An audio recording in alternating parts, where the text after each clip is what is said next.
breathe freely at last. Because the vortex holding chamber ensures more of your medication spray reaches your lungs. Used without a holding chamber, a medication spray works on the principle of press and breathe in. In other words, you must breathe in at exactly the same time as you press the spray. This kind of coordination is often difficult, particularly for children and the elderly. If it's not properly performed, a lot of medication can be lost on the way to the lungs. The vortex holding chamber overcomes these hurdles. The vortex enables the finer medication droplets to be inhaled one breath at a time, whilst retaining the larger droplets in the chamber.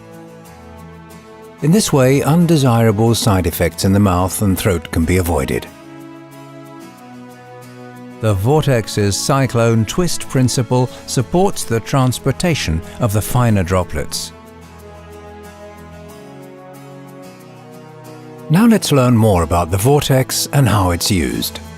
The vortex is an anti-static aluminium chamber. The anti-static effect helps ensure a consistent dosage and increases the amount of medication that actually reaches the lungs. You'll find a universal connecting ring for the medication spray at one end of the chamber. The mouthpiece is at the other end of the chamber and includes a valve. A cap over the mouthpiece helps to promote hygiene and also protects the mouthpiece.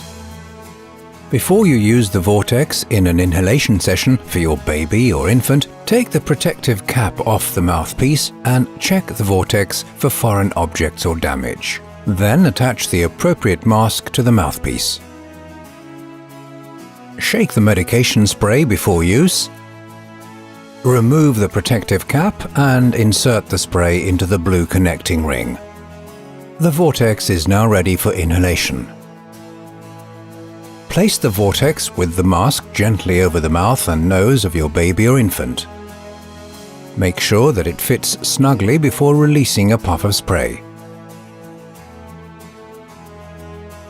The medication droplets can now be inhaled at leisure.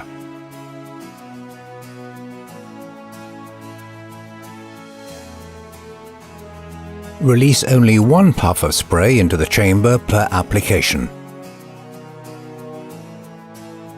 Should you need more than one puff, repeat the complete procedure. After the inhalation session, remove the spray from the blue connecting ring.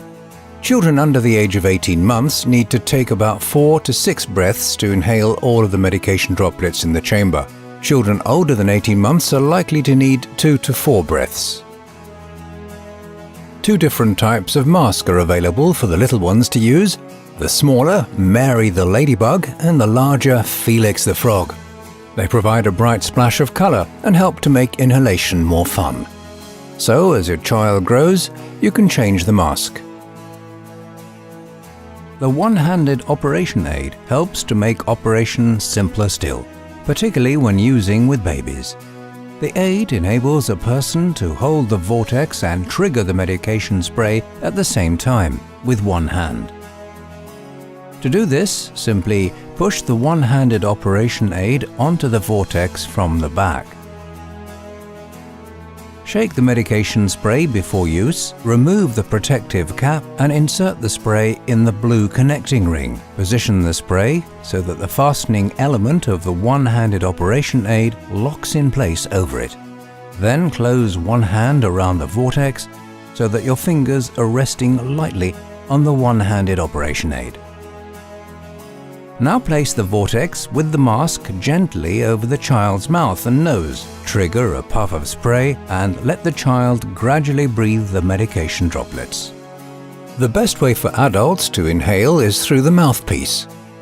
Children should also be able to inhale with the mouthpiece from the age of about 4.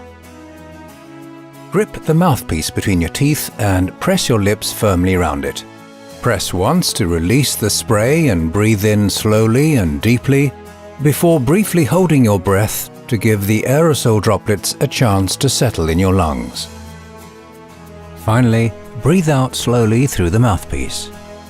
When the valves open, this indicates that you are breathing out.